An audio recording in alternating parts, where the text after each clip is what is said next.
فيه ادمان ديال السير، كثر فيه ادمان ديال الاباحيه، ادمان العاده السريه، ادمان البلايص اللي مختلطه بالتاثيرات اللي كيخليوك دماغك ما يخدمش بطريقه مزيانه، وكتعيش غير واحد اللحظات وهميه ماشي حقيقيه. يعني ملي كتخرج كتلقى راسك في عالم اخر ولا انت اصلا.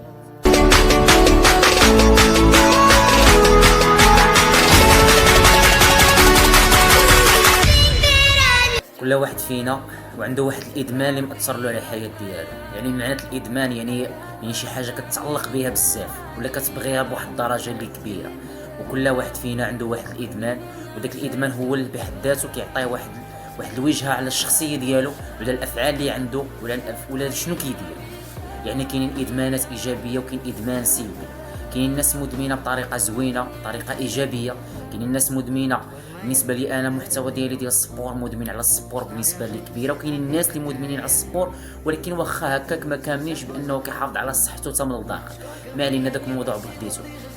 كاينين الناس اللي مدمنين على السبور، كاينين الناس اللي مدمنين على القرايه، كاينين الناس اللي مدمنين على انه يسافر، كاينين الناس مدمنين كل واحد والادمان ديالو والزوين اللي فيه اللي كيفتح له واحد البيبان من جميع النواحي. يعني داك الادمان الزوين كيخليك تزيد لقدام بزاف ديال الحوايج، انك تقدر تصبر. مثلا السبور كتعاونك انك تقاد ماكلتك، الا ترينيتي كتقاد ماكلتك، تاكل ماكله صحيه، كتولي تفكر انك تنعس مزيان، كتولي تفكر انك تكون ايجابي في اي فكره طاحت لك في بالك، كتفكر انك تزيد تعلم تقرا شي حوايج اللي انت مازال ما عارفهمش، كتولي عندك اصلا حتى الرغبه، لان الهرمونات اللي عندنا في الذات ديالنا كيخدموا بطريقه مزيانه وكيخدموا بطريقه متوازنه باش كيعطيوك هاد الحوايج، وسببهم اننا نطرينا.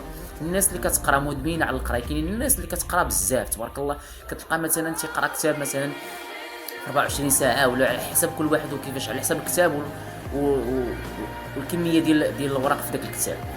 يعني انت كتحدد شنو هو الادمان ديالك اللي غيعود عليك بطريقه مزيانه. كاين الناس مدمنين بالمخدرات، وحنا اصلا عايشين مع في واحد الفئه ولا في واحد العصر اللي كثر فيه هذا الشيء.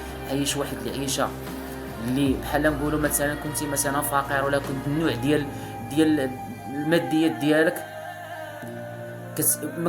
ما كيحيدولكش داك الغريزه اللي كتبان لك انت زوينه. يعني انت في ديك اللحظه كتعيش واحد الحاجه اللي وهميه، وواحد الادمان اللي كيولي تعيش معك اللي ما عمره يخليك زايد لقدام. وملي كتخرج من داك الادمان في ديك اللحظه ولا في ديك كتلبي ديك الغريزه ديال ديك الادمان اللي كتبغي، كتلقى راسك مازال عايش في نفس البلاصه. يعني خصك تربط راسك بادمان يكون زوين اللي غيعود عليك بحياه زوينه، اللي غيعطيك واحد كتحس براسك واخا كتزيد غير بخطوه بخطوه في واحد المسافه اللي بعيده ولا في واحد المده اللي بعيده، على الاقل انك تتزيد. يعني ماشي كترجع، يعني على الاقل عاون راسك انك باش تكون مدمن على طريقه مزيانه. حنا عارفين دابا ان هاد الهضره هذه كامله تقدر كاين شي واحد يقدر يتاثر فيها، كاين اللي ما يتاثرش، كاين واحد يقول كتخربق كل واحد شنو تيقول لك.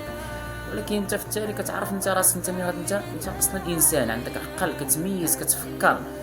باش انفو كندخل لواحد البلاصه مثلا هي ملهيات ولا مثلا عندي واحد الادمان، كنقول انا واخا انا غندير داكشي غنلبي الغريزه ديالي، واش انا غيزيدني هادشي هذا القدام، واش انا غيعطيني واحد المجهود القدام باش نقدر ندير بزاف د الحوايج. هذاك الحوايج اللي باغي، ما كاينش فينا شي واحد اقل واحد فينا باغي يدير فلوس، باغي يكون لاباس عليه عنده فلوس. يعني انت باش غتوصل للفلوس كاينين الطرق ديال الحرام، ولكن باش توصل للطرق ديال الحلال بواحد الطريقه اللي زوينه ولا بطريقه اللي مزيانه بواحد المجهود، غتعرف بان داك الشيء كامل، داك الادمانات الخايبين كاملين، السهر، العاده السريه، الاباحيه، البنات، البلايص الملهيات اللي كيلهيو الدماغ ما خدامينش. اذا انت كتعرف بان داك الشيء الراس قدر ما ينصحك حتى شي واحد، ولكن فين كاين المشكل؟ كاين في التطبيق، في اول خطوه، واش غتقدر ولا ما غتقدرش. ولكن ما كاينش شي واحد فينا الله سبحانه وتعالى عارفو ما غيقدرش، لان عارفنا حنايا، حيت كاينين الناس كيقدروا كاينين الناس ما كيقدروش، وعندنا نفس الغرائز ونفس تقريبا عطينا عقل واحد كاملين، ولكن كل واحد شنو باغي يحقق.